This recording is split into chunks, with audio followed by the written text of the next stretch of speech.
The phone regulator has ratcheted up its campaign against companies that make silent calls. And Dominic Laurie's here from 5 Live Money. Just explain, silent calls, what are we talking about, Dominic? Well, when you hear the phone, but you go and pick it up and no one's there, and the likelihood is it's actually a call centre saving their operators the bother of calling you, but actually they've run out of operators to talk to you. However, the problem is you don't know that. It could be a burglar, for example, checking you're at home, someone perhaps who's bothering you maliciously, because you often hear a sort of it hanging up after a few seconds. It can be pretty scary. Everyone's had it at one stage or another, and even men of the cloth aren't immune, amazingly. Reverend Andrew Bullock has suffered from this problem, as has his congregation at St Mary the Virgin in Birmingham. He says the effects can be really harmful.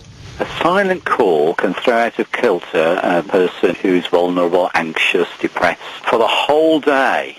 And if you're getting several of them throughout the day, you start to have a sense of paranoia, and that has been happening with one or two members of my congregation. Well, the regulator Ofcom's fined a Scottish company called Ultimate Credit Services £45,000, but it's also warned the company about its future behaviour with potential serious consequences. David Hickson is from the Stop Silent Calls campaign. David, what are those potentially serious consequences? The problem with what Ofcom has been doing up to now is it's generally only looked at the past. It's taken a very long time to investigate people and then only fine them for what they've done historically.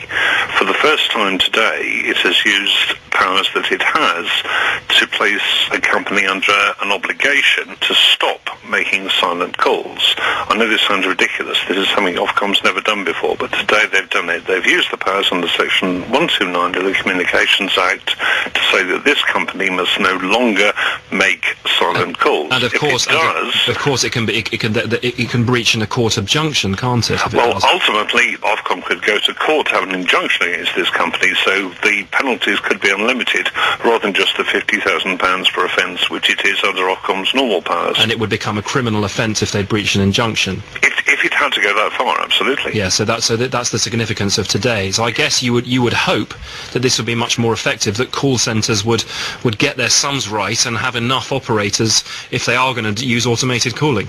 Or, for the cases where they're not able to, use a recorded message to announce who they are, so at least people aren't caused of distress and they're aware of who it is who's calling, so if they're unhappy they can do something about it. Because of course there's nothing wrong necessarily with automated calling, it's just that when they don't have enough operators there, that's when you get silent calls. It does help call centres to work more efficiently and to keep their people busy talking to people rather than just listening to their phone ringing all the time. I don't think anyone's against the use of dialers, it's the misuse, as in when it makes silent calls, that is the problem. David Hickson from the Stop Silent Calls campaign, thanks for joining us.